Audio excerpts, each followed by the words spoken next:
کیا انسان کو اللہ نے پیدا کرنے سے پہلے یہ پوچھا تھا کہ تم انسان بننا چاہتے ہو یا کوئی اور مخلوق جیسے جن، فرشتہ اور کوئی جانور یا درخت؟ یہ بڑا دلچسپ سوال ہے. سوال یہ ہے کہ پیدا کرنے سے پہلے انسان تھا ہی نہیں تو کس سے پوچھا جاتا ہے؟ آپ کے ہاں جب آپ بچے کی پیدائش کی تمہید باندھتے ہیں، اللہ تعالیٰ براہ راست درختوں سے تو بچے نہیں لگاتا. والدین جب فیصلہ کرتے ہیں تو اپنے بچے سے پوچھ کے کرتے ہیں. کوئی خالق بھی اپنی تخلیق سے نہیں پوچھتا. خالق کا یہ حق ہے کہ وہ تخلیق کرے، اور تخلیق کا یہ فرض ہے کہ وہ اپنے مقصد کو سمجھے اور اس مقصد کو پورا کرے. تو اگر انسان کو خالق کا یہ منصوبہ منظور نہیں تھا تو اقوام متحدہ کے تحت ایک اجلاس بلائیے اور اس میں سب مل کے فیصلہ کر لیجئے کہ آج کے بعد ہم کوئی بچہ پیدا نہیں کریں گے. تو سارے ماں باپ یہی کر رہے ہیں، یعنی خالق کے منصوبے کو پورے شوق سے آگے بڑھا رہے ہیں، بلکہ اتنے شوق سے آگے بڑھا رہے ہیں کہ اگر کسی وقت بچہ نہ ہو تو کہتے ہیں کہ ہم ہفت خان طے کر لیں گے، کوکاف کی خبر لائیں گے، خدا ہمیں ایک بچہ دے دے. تو اس وجہ سے اس دنیا میں آپ کو یہ دیکھنا ہے کہ آپ کس جگہ پر کھڑے ہیں، آپ کس مقام پر ہیں، آپ کو کیسے یہ کام کرنا ہے. تو اس وجہ سے ہمیں یہ جاننے کی کوشش کرنی چاہیے کہ ہمارا مقصد تخلیق کیا ہے، ہم کس مقام پر کھڑے ہیں. خدا کو اس کے پوچھنے کی ضرورت نہیں کہ وہ خالق ہے، اور اگر وہ آپ کو پیدا کرنے کے بعد پوچھتا تو پھر تو آپ پیدا ہو چکے ہوتے. اس سے پہلے تو کوئی صورت نہیں ہے پوچھنے کی، آپ عدم میں ہیں، آپ کا کوئی وجود نہیں ہے. تو جب آپ پیدا ہو چکیں گے پھر آپ سے پوچھا جائے گا. تو وہ روز پوچھتا ہے کہ باقی رہنا ہے یا جانا ہے. ہر آدمی کہتا ہے کہ باقی رہنا ہے، روز پوچھتا ہے. تو اس وجہ سے یہ سوال پر آپ غور کریں، یہ اپنی ذات میں کنٹرڈکشن ہے. یہ بہت سے لوگوں نے سوال پوچھا ہے سیدہ عائشہ اور صلی اللہ علیہ وسلم کی عمر کے فرق کا، تو اس کی وضاحت کر دیں. پہلے میں ایک اصولی بات آپ کی خدمت میں عرض کر دوں، اور وہ یہ کہ یہ جو سوال ہے یہ کوئی قرآن مجید کا سوال نہیں ہے، یہ محمد الرسول اللہ صلی اللہ علیہ وسلم کی قائم کردہ سنت کا سوال بھی نہیں ہے، یہ تاریخ کا سوال ہے. اور ہماری جو کچھ بھی تاریخ ہے، ہر صاحب علم کو یہ جان لینا چاہیے کہ یہ تاریخ کسی معاصر مورخ کی لکھی ہوئی تاریخ نہیں ہے. یعنی رسول اللہ صلی اللہ علیہ وسلم کے زمانے میں یا رسول اللہ صلی اللہ علیہ وسلم کے بعد 80-90 سال تک کوئی مورخ نہیں پیدا ہوا جس نے تاریخ لکھی ہو. زبانی روایات سے یہ تاریخ 1 صدی بعد لکھی جانی شروع ہوئی ہے. یہ زبانی روایات لوگوں میں پھیلی ہوئی تھیں. یہی روایات ہیں جن کو بعد میں ہمارے محدثین نے چھان پھٹک کے رسالت مآب صلی اللہ علیہ وسلم کے زمانے کے تاریخی ریکارڈ کو مرتب کیا.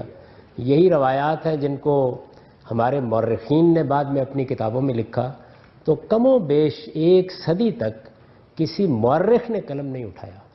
معاصر مورخ جب لکھتا ہے تو وہ ہر چیز کی تنقیح کرتا ہے، تحقیق کرتا ہے، وہ یہ جاننے کی کوشش کرتا ہے کہ واقعہ کیا ہے، کیونکہ اس کا ذہن مورخانہ ذہن ہوتا ہے. لوگ واقعات بیان کرتے ہیں، قصے بھی بن جاتے ہیں، کہانیاں بھی بن جاتی ہیں. انہی قصوں اور کہانیوں کے ذریعے سے بعد کے لوگوں نے کچھ تنقیح کر کے یہ سارا مواد مرتب کیا ہے. تو اس میں یہ روایت عام ہو گئی کہ سیدہ عائشہ رضی اللہ عنہا کی عمر نکاح کے وقت 6 سال تھی اور رخصتی کے وقت 9 سال تھی. میں نے اس پر میری کتاب مقامات میں آپ پڑھ سکتے ہیں ایک آرٹیکل لکھ کے اس کے بارے میں کچھ سوالات سامنے رکھ دیے ہیں، اور اسی مواد کی بنیاد پر رکھ دیے ہیں جو ہمارے مورخین نے زبانی روایتوں سے مرتب کیا ہے. میں آپ کے سامنے بھی وہ مواد رکھ دیتا ہوں، اور پھر دیکھیے کہ کیا فی الواقع یہ بات معقول ہو سکتی ہے جو عام طور پر کہی جاتی ہے یا لکھی جاتی ہے یا مانی جاتی ہے. یہ سارا واقعہ جس طرح کے یہ حضرات بیان کرتے ہیں، اور اگر کوئی شخص اس کی تحقیق کرنا چاہے تو جو تاریخ کی سب سے پہلی کتاب ہے وہ طبقات ابن سعد ہے. اس میں سیدہ عائشہ کے ترجمے میں اس کو دیکھ سکتا ہے. میں نے بھی اپنے آرٹیکل میں اس کے ضروری حصے نقل کر دیے ہیں. یہ واقعہ کیا ہے؟ یہ واقعہ یہ ہے کہ رسالت مآب صلی اللہ علیہ وسلم نے سب سے پہلے سیدہ خدیجہ سے شادی کی. ہر آدمی کو معلوم ہے اس وقت حضرت صلی اللہ علیہ وسلم کی عمر 25 سال کے قریب تھی، اور سیدہ کی عمر کے بارے میں بتایا جاتا ہے کہ وہ بیوہ تھیں، ان کے بچے بھی تھے. 38-40 مختلف روایات ہیں. ایک طویل عرصہ تک وہی آپ کے نکاح میں رہیں، یہاں تک کہ 50 سال کی رسالت میں آپ صلی اللہ علیہ وسلم کی عمر ہو گئی، یعنی 25 سال کی رفاقت ایسے ہی رہی، وہ دنیا سے رخصت ہو گئی۔ ان سے دنیا سے رخصت ہونے کے بعد رسالت میں آپ صلی اللہ علیہ وسلم اپنے دعوتی کاموں میں بھی مصروف ہوتے تھے۔ اس زمانے میں کچھ معاش کی جدوجہد بھی کرنا پڑتی تھی اور گھر میں بچے بھی تھے، تو کچھ ایسی شکل بن گئی کہ جس میں ان ساری ذمہ داریوں میں بڑی آزردگی آپ پر طاری رہنے لگی۔ سیدہ کی رفاقت سے محرومی کا بھی غم تھا۔ بیان کیا جاتا ہے کہ ایک صحابیہ حضرت خولہ رسالت میں آپ صلی اللہ علیہ وسلم کو کہیں راستے میں ملی اور انہوں نے یہ کہا کہ یا رسول اللہ، میں عرصے سے یہ دیکھ رہی ہوں کہ آپ کی طبیعت بہت آزردہ سی رہتی ہے اور آپ کچھ محتاج سے ہو کے رہ گئے ہیں، گھر در کو کوئی دیکھنے والا نہیں ہے، تو آپ شادی کیوں نہیں کر لیتے؟ تو رسالت میں آپ صلی اللہ علیہ وسلم نے یہ پوچھا کہ کیا کوئی رشتہ ہے؟ یعنی آپ کی عمر اس وقت 50 سال کی ہو چکی تھی، گھر میں چھوٹے بچے بھی تھے، گھر در کی ذمہ داریوں کے لیے بھی ظاہر ہے کہ آدمی کو بیوی کی ضرورت ہوتی ہے، رفاقت کے لیے بھی بیوی کی ضرورت ہوتی ہے۔ یعنی بیوی صرف اسی لیے تو نہیں ہوتی کہ آپ نے اس سے جنسی تعلق قائم کرنا ہے، وہ آپ کی زندگی کی رفیق ہوتی ہے۔ تو اس خاتون نے یہ کہا کہ میں اس کی ضرورت محسوس کرتی ہوں کہ اب آپ کے لیے کوئی رفیق حیات ہونا چاہیے، آپ کے معاملات کو دیکھے، کوئی بچوں کو سنبھالے۔ تو رسالت میں آپ صلی اللہ علیہ وسلم نے یہ فرمایا کہ کیا کوئی رشتہ ہے؟ تو انہوں نے کہا کہ ہاں، کنواری بھی ہے اور شوہر دیدہ بھی ہے، بیوہ بھی ہے۔ تو آپ نے پوچھا کنواری کون ہے؟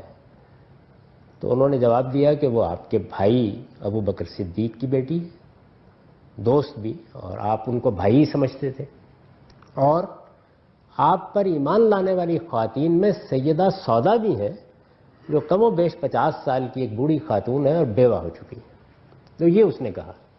اب میں آپ سے سوال کرتا ہوں کہ یہ خولہ جو ایک صحابیہ ہے، یہ گفتگو، میرا بھی گمان یہی ہے، آپ کا بھی گمان یہی ہونا چاہیے کہ بقائمی ہوش و حواس کر رہی ہیں، تو یہ کسی 6 سال کی بچی کا رشتہ پیش کریں گی؟ یعنی آدمی کو شادی کی ضرورت کس لیے ہوتی ہے؟ جنسی تعلق کے لیے وہ قائم نہیں ہو سکتا، بچوں کی نگہداشت کے لیے، تو جو گھر میں بچے ہیں وہ ان کی عمر سے زیادہ ہیں۔ کیا رسالت میں آپ صلی اللہ علیہ وسلم کو وہ یہ پیشکش کر رہی ہیں کہ آپ بچے پہلے موجود ہیں، ایک بچی اور گھر میں لے آئیے؟ علم عقل کسی طرح بھی یہ باور نہیں کرتے۔ یہ سوال کیا انہوں نے، حضور نے فرمایا کہ جا کے پیغام دے کے دیکھو۔ ظاہر ہے کہ جب بات کی جائے گی تو یہی کہا جائے گا نا کہ پیغام دے کے دیکھ لو، یعنی رشتہ اگر منظور ہے تو واقعی تمہاری بات ٹھیک ہے۔ وہ سیدنا ابو بکر صدیق کے گھر گئی اور جا کے ان کی اہلیہ سے کہا کہ میں یہ آپ کے پاس درخواست لے کے آئی ہوں، حضور نے یہ فرمایا ہے۔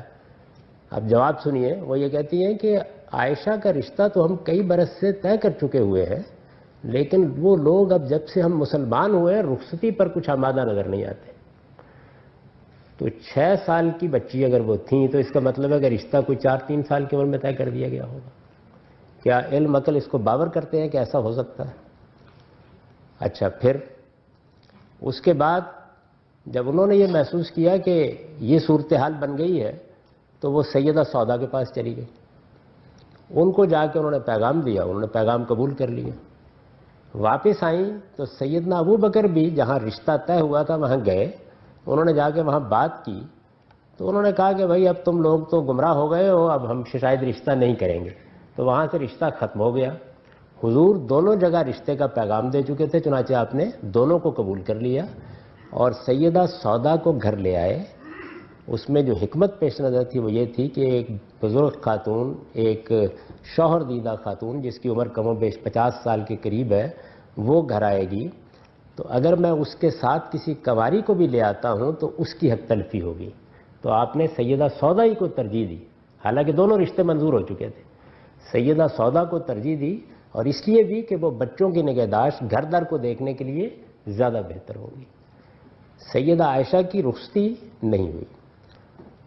3 سال مکے میں گزر گئے، 2 سال مدینے میں گزر گئے، یہاں تک کہ سیدنا ابو بکر صدیق رضی اللہ عنہ نے یہ پوچھا جا کے کہ اب آپ اپنی بیوی کو گھر لے آئیے، کیونکہ معاملہ طے ہو چکا تھا۔ اس کے بعد وہ آپ کے گھر آئیں، اس سے پہلے بھی آپ سیدہ سودا کے پاس گئے اور ان سے کہا کہ اگر تم سمجھتی ہو، پہلے تو میں نے تمہیں ترجیح دی تھی، اب ظاہر ہے کہ ایک دوسری خاتون آئے گی، ہو سکتا ہے کہ کوئی شکایت کا موقع پیدا ہو، تو تم چاہو تو میں تمہیں طلاق دے دیتا ہوں۔ تو انہوں نے کہا کہ نہیں، میری اب کوئی مرد کی خواہش ہی نہیں باقی رہی، میں تو بس یہ چاہتی ہوں کہ قیامت کے دن آپ کی ازواج میں اٹھوں، میں اپنا سارا وقت بھی نئی آنے والی خاتون کے لیے وقف کر دیتی ہوں۔ تب سیدہ کی رخصتی ہوئی۔ یہ سارا واقعہ ہے۔ یہ واقعہ کیا کسی 6 سال کی بچی کے بارے میں ہو سکتا ہے؟ علم مکر اس کو مانتے ہیں، کیا یہ بات کہی جا سکتی ہے؟ تو اس میں ہوا کیا؟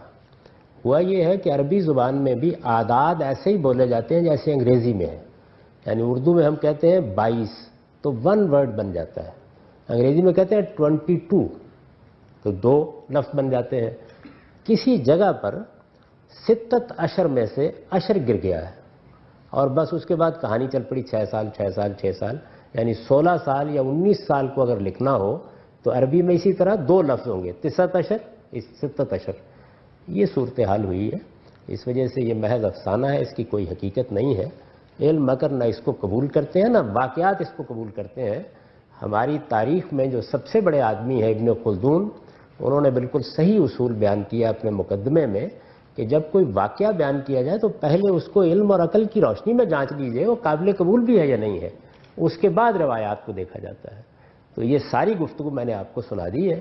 اس کے علاوہ بھی بے شمار قرائن ہیں جن سے معلوم ہوتا ہے کہ ان کی عمر 16 سے 19 سال کے درمیان تھی جب یہ رشتہ طے ہوا ہے، اور ظاہر ہے کہ اس کے کچھ برس کے بعد پھر ان کی رخصتی ہوئی۔